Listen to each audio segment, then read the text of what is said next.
আকাশবাণী কলকাতা গ্রামীণ সংবাদ পড়ছি শুভ্রা চক্রবর্তী। এনুমারেশনের পর এসআইআর প্রক্রিয়া শুনানি পর্বেও প্রান্তিক ও পিছিয়ে পড়া শ্রেণীর মানুষদের অন্তর্ভুক্তি নিশ্চিত করতে বিশেষ সুবিধা দিয়েছে নির্বাচন কমিশন। যৌনকর্মী, বিশেষভাবে ঝুঁকিপূর্ণ আদিবাসী গোষ্ঠী, পিভিটিজি, আশ্রমের আবাসিক এবং একই ধরনের অবস্থায় থাকা ব্যক্তিদের শুনানি প্রক্রিয়ায় বাড়তি সহায়তা দেওয়ার কথা বলে এক নির্দেশিকা জারি করা হয়েছে। রাজ্যের মুখ্য নির্বাচনী আধিকারিকের দপ্তরের তরফে সমস্ত জেলা নির্বাচনী আধিকারিকদের এ বিষয়ে ব্যবস্থা গ্রহণের নির্দেশ দেওয়া হয়েছে। নির্দেশিকায় বলা হয়েছে, কোনো কারণে যদি সংশ্লিষ্ট ব্যক্তিরা 2002 সালের ভোটার তালিকার সঙ্গে সংযুক্তির প্রামাণ্য নথি পেশ করতে না পারেন, সেক্ষেত্রে জেলা নির্বাচনী আধিকারিককে সংশ্লিষ্ট এলাকা, বসতি বা প্রতিষ্ঠানে গিয়ে ব্যক্তিগতভাবে তা যাচাই করতে হবে। 85 ঊর্ধ্ব নাগরিকদের জন্য বাড়িতে গিয়ে তথ্য যাচাইয়ের বিজ্ঞপ্তি জারি করলেও বিএলওরা সেই বার্তা পৌঁছে না দিলে কড়া পদক্ষেপ করা হবে বলে জানিয়েছেন রাজ্যের মুখ্য নির্বাচনী আধিকারিক মনোজ কুমার আগরওয়াল। গতকাল সাংবাদিকদের কাছে তিনি বলেন, এক্ষেত্রে বিএলও সুপারভাইজারদের দায়িত্ব রয়েছে। গত সন্ধ্যায় ডিইও, ইআরও, এইআরওদের সঙ্গে একটি ভিডিও কনফারেন্স করেন সিইও মনোজ কুমার আগরওয়াল। সূত্রের খবর, সেই বৈঠকে 85 ঊর্ধ্বদের শুনানি কেন্দ্রে হাজির হওয়া নিয়ে বিএলও সুপারভাইজারদের ভূমিকা নিয়ে আলোচনা হয়। কেন্দ্রীয় রাসায়নিক ও সার বিষয়ক মন্ত্রী জেপি নাড্ডা সারের ভর্তুকি প্রক্রিয়াকরণের সুবিধার্থে ই-বিল ব্যবস্থাপনার উদ্বোধন করেছেন। এর ফলে প্রায় 2 লক্ষ কোটি টাকার ভর্তুকি প্রদানের কাজে সুবিধা হবে। নতুন দিল্লিতে গতকাল এক অনুষ্ঠানে ভাষণ দিতে গিয়ে মন্ত্রী বলেন, এই অনলাইন সিস্টেম স্বচ্ছ, দক্ষ এবং প্রযুক্তি চালিত ব্যবস্থাকে শক্তিশালী করতে গুরুত্বপূর্ণ ভূমিকা পালন করবে। সমন্বিত ই-বিল সিস্টেমে আর্থিক ক্ষেত্রেও আরও উন্নত হবে। এই ব্যবস্থাপনায় প্রক্রিয়ার প্রতিটি ধাপ রেকর্ড করা থাকবে। সংসদের উভয় কক্ষে সদ্য পাশ হয়েছে গ্রামীণ ভারতে 125 দিনের কাজের গ্যারেন্টি বিল, বিকশিত ভারত গ্যারেন্টি ফর রোজগার অ্যান্ড আজীবিকা মিশন গ্রামীণ বিল, ভিভিজি রামজি বিল 2025। দেশে প্রাচীনতম খড়গপুর আইআইটির অধিকর্তা সুমন চক্রবর্তী বিলটিকে অত্যন্ত সময়োপযোগী বলে বর্ণনা করেছেন।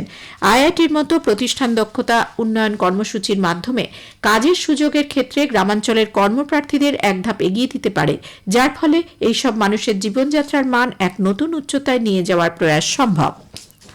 অ্যান্টিবায়োটিকের যথেচ্ছ ব্যবহার রুখতে নতুন বছরের শুরুতেই স্টেট অ্যান্টিবায়োটিক অ্যাকশন প্ল্যান চালুর পথে রাজ্য সরকার।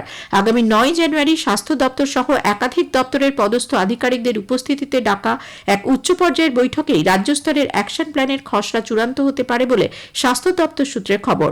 কোন কোন অ্যান্টিবায়োটিকের নির্বিচার ব্যবহার সাধারণ মানুষের জন্য বিপজ্জনক হয়ে উঠছে তা চিহ্নিত করা হয়েছে।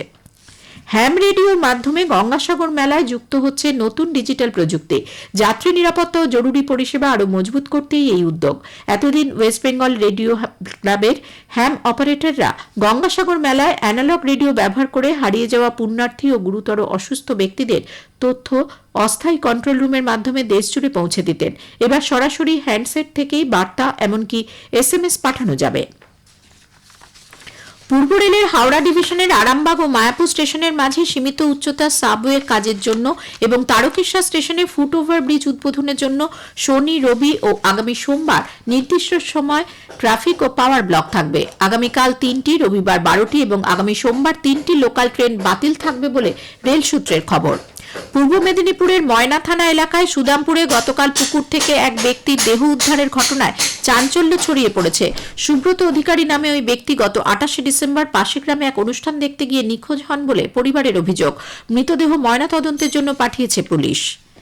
জলপাইগুড়ির ময়নাগুড়ি বাজারে আজ সকালে আগুন লাগলে 12টি দোকান ভস্মীভূত হয়ে যায়। দমকলের 3টি গাড়ি প্রায় 2.5 ঘন্টার চেষ্টায় আগুন নিয়ন্ত্রণে আনে।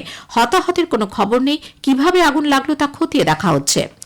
উত্তর দিনাজপুরের রায়গঞ্জে তৃণমূল কংগ্রেস নেতা নবেন্দু ঘোষের খুনের ঘটনায় ধৃত 2 জনের 7 দিনের পুলিশ হেফাজত হয়েছে। ধৃত শুভম পাল এবং পিন্টু সাহা ওরফে ছোট্টু রায়গঞ্জেরই বাসিন্দা। উল্লেখ্য, বর্ষবরণের রাতে পিকনিক করতে গিয়ে তৃণমূল নেতা নবেন্দু খুন হন। বাড়ির পাশে তাকে রক্তাক্ত অবস্থায় পড়ে থাকতে দেখে হাসপাতালে নিয়ে গেলে চিকিৎসকরা মৃত ঘোষণা করে। দক্ষিণ 24 পরগনার বারুইপুর থানার খাসমল্লিক এলাকায় একটি ভাড়া বাড়ি থেকে বিপুল সংখ্যক পাসপোর্ট উদ্ধারকে কেন্দ্র করে চাঞ্চল্য ছড়িয়েছে। এই ঘটনায় 2 জনকে গ্রেপ্তার করেছে পুলিশ। উদ্ধার হওয়া পাসপোর্টগুলির মধ্যে এ রাজ্যের পাশাপাশি বিহার ও ওড়িশার বাসিন্দাদের পাসপোর্টও রয়েছে। পশ্চিমী ঝঞ্ঝার কারণে দার্জিলিং জেলায় হালকা তুষারপাত ও বৃষ্টি এবং উত্তরবঙ্গে কালিম্পং ও আলিপুরদুয়ার জেলায় হালকা বৃষ্টির সম্ভাবনা রয়েছে বলে আবহাওয়া দপ্তর জানিয়েছে। তবে তারপরে উত্তরবঙ্গের জেলাগুলিতে তাপমাত্রা 2 থেকে 3 ডিগ্রি কমতে পারে। এদিকে আজ কলকাতায় সর্বনিম্ন তাপমাত্রা রেকর্ড করা হয়েছে 13.1 ডিগ্রি সেলসিয়াস, যা স্বাভাবিকের থেকে 1 ডিগ্রিরও বেশি। দক্ষিণবঙ্গে আগামী দুদিনের সর্বনিম্ন তাপমাত্রা 2 থেকে 4 ডিগ্রি বৃদ্ধি পেতে পারে বলে আবহাওয়া দপ্তর জানিয়েছে। গ্রামীণ সংবাদ শেষ হলো। এর পরের খবর 12টা বেজে 50 মিনিটে।